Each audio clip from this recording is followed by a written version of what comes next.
Hello दोस्तों, astrology या way to reality channel में एक बार फिर से आप सभी का स्वागत है। दोस्तों, आज हम बात करने वाले हैं हमारी जो मिथुन लग्न की परंपरा श्रृंखला है, जिसमें कि अलग अलग ग्रहों की हमने पोजीशन देखी, जिसमें शुक्र, मंगल, बुध, सूर्य, इन ग्रहों की प्लेसमेंट हमने देख चुके हैं। अब हम आगे बढ़ेंगे जुपिटर यानी कि बृहस्पति की अलग अलग भाव में मिथुन लगन में प्लेसमेंट क्या फल देती है। तो जुपिटर जो है वो ज्ञान को रिप्रेजेंट करता है, वो डिसीजन मेकिंग बुद्धि को रिप्रेजेंट करते हैं। तुम्हारे जो धर्म कर्म के काम हैं उसको गुरु रिप्रेजेंट करते हैं। और जो हम भगवान पर आस्था रखते हैं और जो हम लोग टीचिंग प्रोफेशंस में जो अच्छे होते हैं तो इनका गुरु काफ़ी अच्छा होता है। तो गुरु इन सब चीज़ों को रिप्रेजेंट करता है। और मिथुन लग्न जो है वो एक बुध की राशि है मिथुन, और मिथुन ये द्विस्वभाव की राशि हम सबको पता है। और इसका सिंबल जो है वो एक दो पर्सन्स जो अपने दिखते हैं, लड़का लड़की या दो पर्सन्स कोई भी, तो मिथुन राशि का वो सिंबल होते हैं। मिथुन ये एक विनोदी प्रकार की राशि है और इंसान को सुख शांति या हास्य विनोद इन सब के ऊपर आकर्षित करते हुए रखती है। और इसके स्वामी जो है बुध, और जिसकी गुरु के साथ सम रिलेशन है, परम शत्रु भी नहीं है बुध गुरु के और परम मित्र भी नहीं है, वो सम रिलेशन रखते हैं। और सम रिलेशन होने की वजह से उसी बुध ने गुरु को दो अच्छे डिपार्टमेंट दिए मिथुन लगन में, जो कि 7th हाउस यानी कि रोजी रोजगार, दाम्पत्य जीवन, दाम्पत्य सुख, सुख शांति समृद्धि घर में, और साथ ही साथ दशम भाव जो कि कार्य का भाव होता है, कर्म का भाव होता है, पिता के भाव को वो रिप्रेजेंट करता है। और साथ ही साथ तुम्हारा जो व्यवसाय है या जो कामकाज है उसको वो 10th हाउस रिप्रेजेंट करता है। तो 9th हाउस और 10th हाउस, इन दोनों, ये दो हाउसेस बुध ने गुरु को दिए। तो जानते हैं इस गुरु की प्लेसमेंट अलग अलग भाव में कैसी होगी, क्योंकि ये जो गुरु है ये कुंडली के लिए काफ़ी अच्छा हो गया और ये कुंडली का एक कारक ग्रह हो गया, अच्छे फल देने में सक्षम हो गया, क्योंकि इसके पास दो अच्छे डिपार्टमेंट है। तो जानते हैं गुरु की प्लेसमेंट के बारे में। तो गुरु मान लीजिए मिथुन लगन में ही पड़े हैं। तो लगन में पड़े हुए यानी कि प्रथम भाव में पड़े हुए यानी कि मिथुन राशि में पड़े हुए गुरु कुंडली के लिए बहुत अच्छे हो जाएंगे। यहाँ पे गुरु को दिशा बल मिलता है। और लगन में जब गुरु होता है तो इंसान सर्वगुण संपन्न होता है। तो ऐसा इंसान पर्सनैलिटी में काफ़ी सूझवान होगा, वो हंसी मजाक करने वाला होगा, साथ ही साथ में धीर गंभीर विचार करके बोलने वाला होगा, और साथ ही साथ में लोगों को उपदेश करने में, लोगों को ज्ञान देने में, सिखाने में वो हमेशा तत्पर रहेगा और उसको उससे लाभ भी मिलेगा। तो गुरु की जो प्लेसमेंट है बहुत अच्छी होगी लगन में। और इंसान की कद काठी काफ़ी ऊंची होगी, अच्छी पर्सनैलिटी वाला होगा, हाइटेड होगा, दिखने में हैंडसम होगा, और साथ ही साथ में उसमें गुण भी काफ़ी अच्छे होंगे। गुरु जो है वो उसकी पंचम दृष्टि से अगर पंचम भाव को देखेगा तो वहाँ पे पुत्र संतान प्राप्ति का योग बनाएगा। इंसान की बुद्धि जो होगी काफ़ी पॉजिटिव स्ट्रांग बुद्धि होगी, और हायर एजुकेशन में भी इंसान जा सकता है। एक से ज़्यादा पुत्र संतान होने के भी योग बनते हैं। गुरु की सप्तम दृष्टि जो लग्न, दाम्पत्य जीवन या रोजी रोजगार के भाव पे पड़ेगी तो इसका रोजी रोजगार हमेशा अच्छा चलता रहेगा, दाम्पत्य जीवन भी सुखी होगा, और दाम्पत्य जीवन में पत्नी भी इसको अच्छी मिलेगी जो उसके कार्यकाल में सहायभूत होगी। गुरु की नवम दृष्टि जो है वो नवम भाव पर पड़ेगी तो इंसान धर्म कर्म के कार्यों में रुचि लेने वाला होगा, भगवान को मानने वाला होगा, भगवान से डरने वाला होगा, और धार्मिक कार्यों में अग्रसर रहकर वो लोगों का भी जो ध्यान है वो धर्म के ऊपर बटाएगा। तो ऐसा इंसान ओवरऑल समाज के लिए काफ़ी अच्छी पर्सनैलिटी होगा और लोगों को ज्ञान देने वाला, सिखाने वाला होगा। मान लीजिए गुरु अगर द्वितीय भाव में है यानी कि कर्क राशि में है तो ऐसा गुरु उच्च का हो जाता है, क्योंकि कर्क राशि में गुरु उच्च का होता है और उसमें थोड़ा सा भी बलाबल हुआ या गुरु स्ट्रांग हुआ तो इंसान को काफ़ी अच्छे धन के लाभ वो कराएगा। लाइफ में धन जुटाने के काफ़ी अच्छे अच्छे योग आएंगे, और इसको ज़मीन जायदाद पूर्वज जो पैतृक संपत्ति है वो बहुत अच्छी मिल सकती है। इंसान को करोड़ोंपति घराने में वो इंसान को इसका जन्म हो सकता है, और अपना धन भी वो काफ़ी अच्छी तरीके से अर्जित करेगा। खुद जो भी करेगा उसमें उसको धन लाभ होगा। तो गुरु उच्च का यहाँ पे धन कुटुंब वाणी के स्थान में होने की वजह से इंसान की वाणी काफ़ी प्रभावशाली रहेगी, और अपने वाणी से वो लोगों को अपनी बात मनवा देगा, और प्रभावशाली वाणी होने की वजह से लोग भी उसकी बात मानेंगे। और ऐसे लोग काफ़ी अच्छे टीचर होते हैं, क्योंकि अपने बोलने से वो लोगों को, बोलने की कला से वो लोगों को सिखाते रहते हैं। तो अपनी वाणी से लाभ होते हुए गुरु यहाँ पे ज़रूर कराएगा। उसका दाम्पत्य जीवन बहुत अच्छा होगा, पत्नी काफ़ी सूझवान मिलेगी, अच्छे घराने से राता रखने वाली होगी, और वो इंसान के लिए जो समाज से बैर या फिर समाज से लड़कर उसके लिए जीत दिलाएगी उसको, क्योंकि वो धनु राशि को रिप्रेजेंट कर रही है सप्तम स्थान में। साथ ही साथ वो कर्म भाव में जो मीन राशि है गुरु की, उसको उच्च का करके द्वितीय भाव में रख दिया है।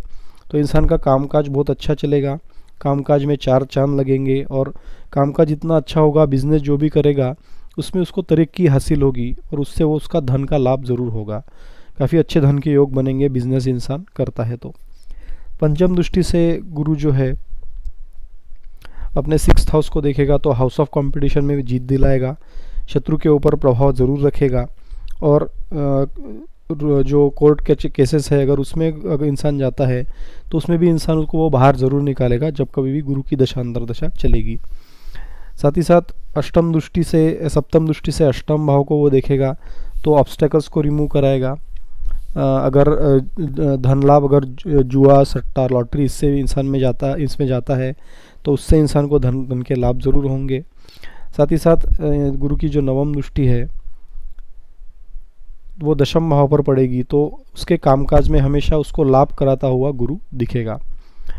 मान लीजिए गुरु अगर तृतीय भाव में है तो कैसे फल देगा? तृतीय भाव में वो छोटे भाई बहनों के योग ज़रूर बनाएगा, लेकिन इंसान की मेहनत ज़रूर बढ़ाएगा, क्योंकि यहाँ पे केंद्र का स्वामी जो है वो तृतीय भाव जाने से वो दोनों स्थान जो है यानी कि सप्तम और दशम स्थान, उसमें इंसान को मेहनत के बाद लाभ प्राप्त होंगे।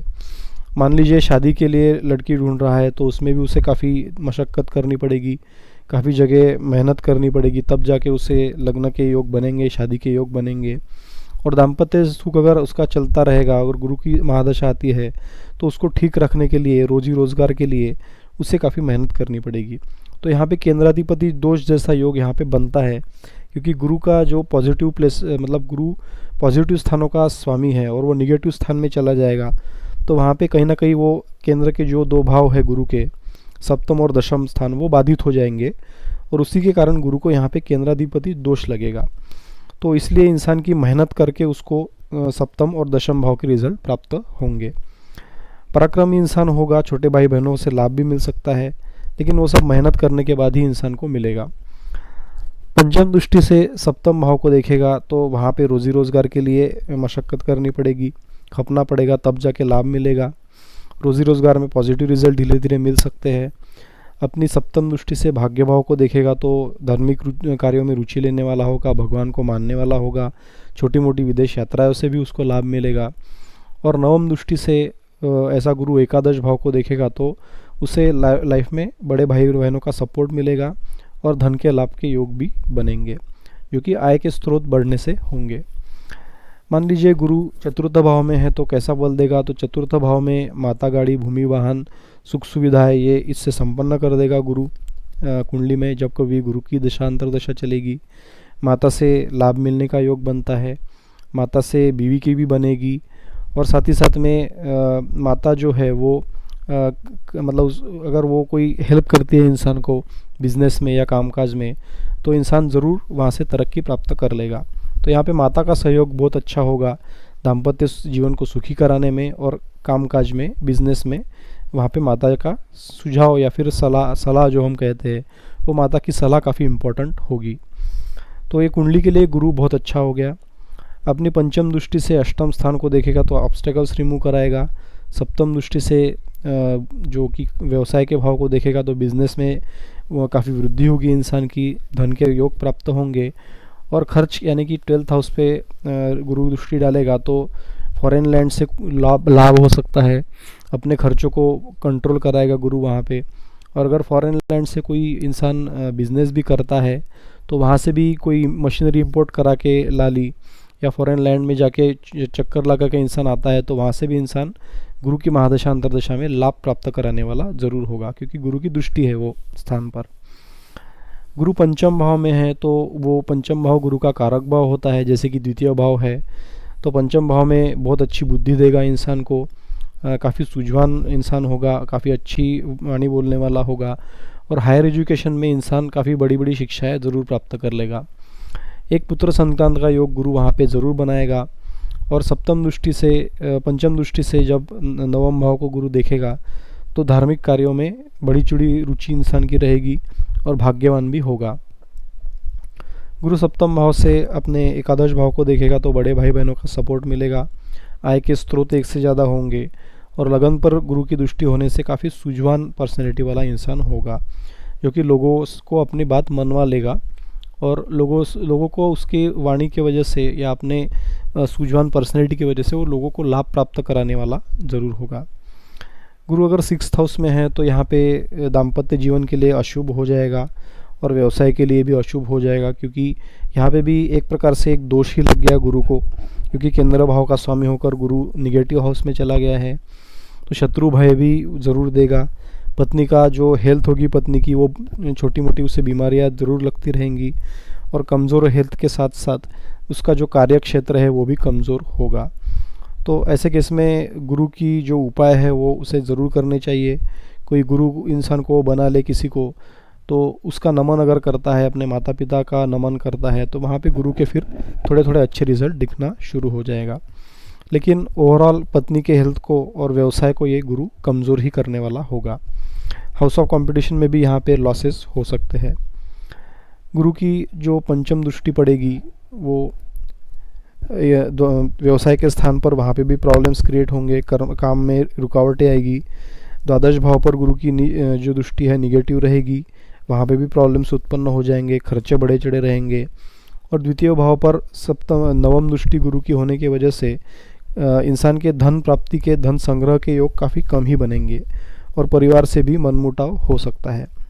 तो ओवरऑल 6th हाउस में गुरु के इतने अच्छे फल हमको नहीं देखने को मिलेंगे। गुरु अगर सप्तम भाव में हो तो यहाँ पे वो अपने ही राशि धनु में हो जाता है और अपने राशि में जब गुरु होता है तो वो हंस नाम का पंच महापुरुषों में योग बना देता है।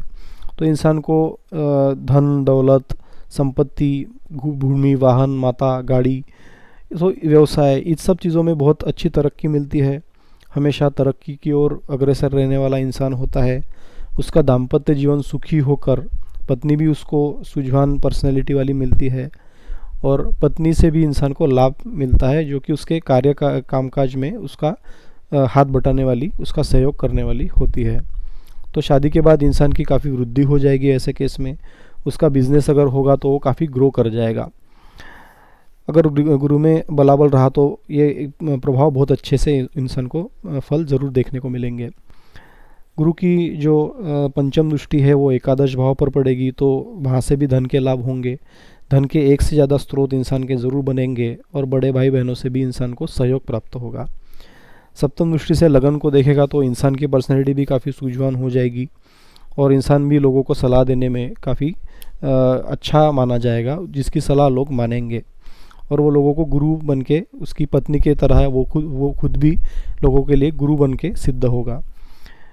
अपने नवम दृष्टि से तृतीय भाव पर गुरु दृष्टि डालेगा तो मेहनत ज़रूर कराएगा, लेकिन मेहनत से लाभ भी दिलाएगा और गुरु इंसान को पराक्रमी बनाने वाला ज़रूर होगा। तो ओवरऑल सप्तम भाव में गुरु के बहुत अच्छे रिजल्ट हमको देखने को मिलेंगे। गुरु अगर अष्टम भाव में है तो यहाँ पे वो मकर राशि में नीच का हो जाता है। तो कुंडली का सबसे वर्स्ट हाउस होने की वजह से यहाँ पे हमेशा ऑब्स्टेकल्स गुरु क्रिएट कराएगा और यहाँ पे भी गुरु को दोष लग गया केंद्र का स्वामी होकर, तो ऑब्स्टेकल्स इंसान के लाइफ में ज़रूर आते रहेंगे। और शादी की, जैसी इंसान की शादी होगी तो शादी के बाद भी काफ़ी सारी परेशानियाँ उत्पन्न होगी। पत्नी के हेल्थ को हमेशा वो नरम गरम रखेगा और पत्नी से इंसान को लॉस होने का योग वहाँ पे बनता है। पत्नी से लाभ तो मिलेगा ही नहीं और पत्नी इस प्रकार की होगी क्योंकि मतलब पत्नी है लेकिन उसका कोई इंसान को फ़ायदा ही नहीं। तो इस प्रकार के योग यहाँ पे दिख सकते हैं। अपने कार्यकाल में, व्यवसाय में भी इंसान को नुकसान हो सकता है। अगर लॉटरी, जुए, सट्टा में जाता है तो काफ़ी बड़े बड़े लॉस इंसान को देखने को मिल सकते हैं। तो अष्टम भाव में जिनका गुरु हो जेमिनी लगन में, तो उनको सलाह दी जाती है कि आप लॉटरी, सट्टा, जुआ, इन सब चीज़ों में ना जाए, आपको भारी से भारी लॉस होने का योग बनता है। और साथ ही साथ में अगर आपको इसमें पॉजिटिव रिजल्ट पाने हैं तो गुरु को नमन कीजिए और साथ ही साथ में बड़ों का आदर करना सीखिए। और भगवान का अगर आप करते हो, महादेव जी की उपासना करते हो, तो यहाँ पे गुरु के थोड़े बहुत अच्छे फल यहाँ पे मिलना शुरू हो जाएंगे। तो यहाँ पे गुरु को नमन करके हम गुरु के अच्छे फल पा सकते हैं, तो डरने की ज़रूरत नहीं है। गुरु की जो 3 दृष्टियाँ है वो भी यहाँ पे निगेटिव सिद्ध होगी। पंचम दृष्टि से व्यय भाव को देखेंगे तो खर्चे बड़े चढ़े रहेंगे। सप्तम दृष्टि से द्वितीय भाव को देखेंगे तो धन संग्रह के योग कम ही मिलेंगे, परिवार से मनमुटाव होगा। और नवम दृष्टि से चतुर्थ भाव को गुरु देखेगा तो माता से भी मनमुटाव होने के योग बनेंगे, और अपना घर भी इंसान को काफ़ी लेट लाइफ में वो बना सकेगा। गुरु अगर नवम भाव में है तो काफ़ी धार्मिक इंसान हो जाएगा। ये गुरु का जो कारक भाव है, तो इंसान धर्मचर कर्म के कार्यों में रुचि लेने वाला होगा, क्योंकि धर्म का अधिपति गुरु खुद धर्म के भाव में जब जाता है तो इंसान को काफ़ी धार्मिक बना देता है, काफ़ी बड़ी पर्सनैलिटी बना देता है, और ऐसे इंसान उनके कामकाज में भी बहुत ऊंचे पद पर पहुंच सकते हैं। तो इंसान का भाग्य भी उसका साथ देगा, और अपने कर्मों में, अपने दाम्पत्य जीवन में, रोजी रोजगार में उसे काफ़ी अच्छे फल यहाँ पे प्राप्त होंगे। अपनी पंचम दृष्टि से लगन को देखेगा तो सूझवान पर्सनैलिटी बन जाएगा, सर्वगुण संपन्न बना देगा। और पंचम दृष्टि से सप्तम दृष्टि से तृतीय भाव को देखेगा तो वहाँ पे भी छोटे भाई बहनों से लाभ मिलेंगे, मेहनत का फल अच्छा मिलेगा। और नवम दृष्टि से पंचम भाव को देखेगा तो वहाँ पे भी एक पुत्र संतान का योग ज़रूर बना देगा। गुरु अगर दशम भाव में है तो यहाँ पे भी वो मीन राशि में, यानी कि अपने खुद के राशि में आ जाता है। और जब कभी गुरु अपने राशि में आता है तो वो हंस नाम का पंच महापुरुष योग बना देता है। तो ऐसे इंसान को उसके कार्य क्षेत्र में बहुत वृद्धि होगी, कार्य क्षेत्र में पदोन्नति के, प्रमोशन के काफ़ी अच्छे योग बनेंगे, और ऐसा इंसान कंपनी की CEO बनने का योग ज़रूर रखता है। अगर उसके कर्म अच्छे हैं तो वो डेफिनेटली बहुत ऊपर जाएगा, और उसको उसके जो उच्चाधिकारी होंगे वो भी उसको काफ़ी अच्छे मिलेंगे, अगर गुरु की दशा अंतर्दशा वहाँ पे चलती है तो। बाकी ग्रहों की भी सिचुएशन देखनी ज़रूरी होती है, लेकिन गुरु की दशा और महादशाओं के बारे में हम बात करने वाले हैं। तो ऐसे जीवन इंसान को वो दशा बहुत अच्छा फल देने वाली है। अपने कर्मों में इंसान काफ़ी वृद्धि करेगा, बिजनेस में रहेगा तो बिजनेस में भी उसे अच्छे लोग पार्टनर्स मिलेंगे जो कि उसका धन लाभ कराने वाले ज़रूर होंगे। अपनी पंचम दृष्टि से वो द्वितीय भाव को देखेगा तो अपने परिवार से उसका हमेशा लगाव रहेगा, धन के योग अच्छे बनेंगे, वाणी बहुत अच्छी गुरु करा देगा। और सप्तम भाव से वो माता, गाड़ी, भूमि, वाहन स्थान को देखेगा तो ऐसे इंसान का घर काफ़ी बड़ा होगा और माता से भी उसको लाभ के योग बनेंगे। नवम दृष्टि से 6th हाउस को देखेगा तो हाउस ऑफ कंपटीशन में भी वो गेंद प्राप्त करा लेगा, शत्रु के ऊपर विजय प्राप्त करा लेगा, और छोटी मोटी बीमारी अगर उसे होगी तो वो भी गुरु की दशांतर दशा में वो ठीक हो जाएंगी। तो ओवरऑल दशम भाव में गुरु बहुत अच्छा फल देगा, उसके रोजगार में, व्यवसाय में, धन में वृद्धि कराने वाला जरूर होगा। उसका दाम्पत्य जीवन भी बहुत सुखी और अच्छा कहलाया जाएगा। गुरु अगर एकादश भाव में है तो ये मंगल के राशि में, यानी कि मित्र के राशि में आ जाता है। तो बड़े भाई बहनों से लाभ मिलना, बड़े भाई बहनों का सपोर्ट मिलना, व्यवसाय बड़े भाई बहनों के साथ मिल के करना, और उसका उसे काफ़ी अच्छा गेन मिलना, लाभ मिलना, और धन के योग लाइफ में हमेशा बने रहना, इन सब चीज़ों का एकादश भाव कारक होता है। तो गुरु वहाँ पे बैठकर बहुत अच्छे रिजल्ट देगा। गुरु पंचम दृष्टि से अपने पराक्रम भाव को देखेगा तो मेहनत करा के लाभ देने का योग बनता है। छोटे भाई बहनों से भी उसको लाभ मिलेगा, छोटे भाई बहन उसके ज़रूर एक ना एक होगा जो कि उसके वृद्धि में सहायक होगा। और सप्तम दृष्टि से पंचम भाव को देखेगा तो एक पुत्र प्राप्ति का योग यहाँ पे बन जाएगा। हायर स्टडी में भी इंसान काफ़ी जा सकता है, हायर स्टडी में उसे लाभ प्राप्त हो सकते हैं, और बड़े बड़े कॉलेजेस में PhD या MS की डिग्री लेने के बाद वो काफ़ी अच्छा धनार्जन करने वाला इंसान ज़रूर होगा। गुरु की नवम दृष्टि जो है वो दाम्पत्य सुख पर पड़ेगी, तो अपने दाम्पत्य जीवन को अच्छा कराने वाला होगा, पत्नी भी उसे काफ़ी लाभ कराने वाली होगी, और शादी के बाद इंसान की वृद्धि ज़रूर होगी। तो एकादश भाव में गुरु बहुत अच्छा फल देने वाला होगा। अगर द्वादश भाव में यही गुरु जाता है तो इंसान का वो सत्यानाश करा सकता है। इंसान के लाइफ में खर्चे बड़े चढ़े रहेंगे। जब उसकी शादी होगी तो रोज़ी रोज़गार तो होगा, लेकिन खर्चे उसके एक कदम हमेशा आगे रहने वाले हैं। दाम्पत्य जीवन में भी प्रॉब्लम्स, कलह उत्पन्न होने वाले हैं, और कामकाज में भी इंसान करता है, उसमें भी इंसान को लॉस होने के योग बनते हैं। तो बिज़नेस में भी चलता चलता काम रुक जाना, लॉस होना, इस प्रकार के कुछ रिजल्ट्स वहाँ पे देखने को मिल सकते हैं। खास करके खर्चे जो है वो हमेशा इंसान के बढ़े चढ़े रहेंगे। तो गुरु की जो पंचम दृष्टि है वो भी निगेटिव होगी और माता के हेल्थ को ख़राब करने वाली होगी। सप्तम दृष्टि से वो रोग ऋण शत्रु दुर्घटना के स्थान को देखेगा, वहाँ पे भी प्रॉब्लम्स होंगे। और अष्टम भाव पर वो अपनी नवम दृष्टि से देखेगा, तो ऑब्स्टेकल्स भी इंसान के लाइफ में ज़रूर बने रहेंगे, जो कि खर्चों में वृद्धि कराने वाले होंगे। तो ये थी गुरु की जानकारी। जेमिनी यानी कि मिथुन लगन में कैसे फल गुरु देता है। इसमें गुरु का रत्न पुखराज पहना जा सकता है। अगर गुरु कहीं पे भी अस्त हो तो वहाँ पे वो ज़रूर पहना जाएगा किसी भी भाव में। लेकिन तृतीय भाव, सिक्स्थ हाउस यानी कि षष्ठ भाव, अष्टम भाव और द्वादश भाव, इसमें अगर गुरु प्लेस्ड है तो किसी विद्वान के इसके साथ सलाह मशवरा करके ही यह गुरु का पुखराज पहना जा सकता है। अन्यथा अगर इन स्थानों में पुखराज ना पहने तो वो अच्छा रहेगा। लेकिन अगर सूर्य के साथ अस्त है तो यहाँ पे भी उसे बल देने के लिए वो गुरु का रत्न धारण कर सकते हैं। लेकिन बाकी भाव में गुरु का रत्न पुखराज वो हमेशा पहना जा सकता है। वो इंसान के तरक्की में, कामकाज में वृद्धि कराने वाला होगा, दाम्पत्य जीवन को अच्छा कराने वाला होगा। और बुध के साथ उसके समर रिलेशन है, इसलिए बुध के रत्न पन्ना के साथ भी पुखराज धारण इंसान कर सकता है। तो कोई भी अगर कहेगा कि बुध के साथ शत्रुता है तो वो शास्त्र सम्मत बात नहीं होगी। बुध के साथ गुरु के रिलेशन सम है, इसलिए इसीलिए बुध ने गुरु को ये 2 अच्छे डिपार्टमेंट दिए हैं जेमिनी लगन में। तो ये थी जानकारी गुरु की। गुरु के अगर आपको बुरे फल मिल रहे हैं तो किसी बड़े इंसान को गुरु आप बना सकते हैं, उसके साथ सलाह मशवरा करके आपके प्रॉब्लम्स का निराकरण कर सकते हैं। और बड़े लोगों का आशीर्वाद लेना ना भूले, क्योंकि वही आपकी जीवन में गुरु होते हैं आपके। और अगर वो गुरु ठीक हो जाए तो कुंडली में भी गुरु के पॉजिटिव रिजल्ट्स मिलने शुरू हो जाएंगे। तो इस प्रकार से आप गुरु के पॉजिटिव रिजल्ट पा सकते हैं अगर गुरु नीच का है या फिर नेगेटिव हाउस में है तो धन्यवाद, नमस्कार, और अगले वीडियो में फिर से एक बार मिलेंगे। Thank you.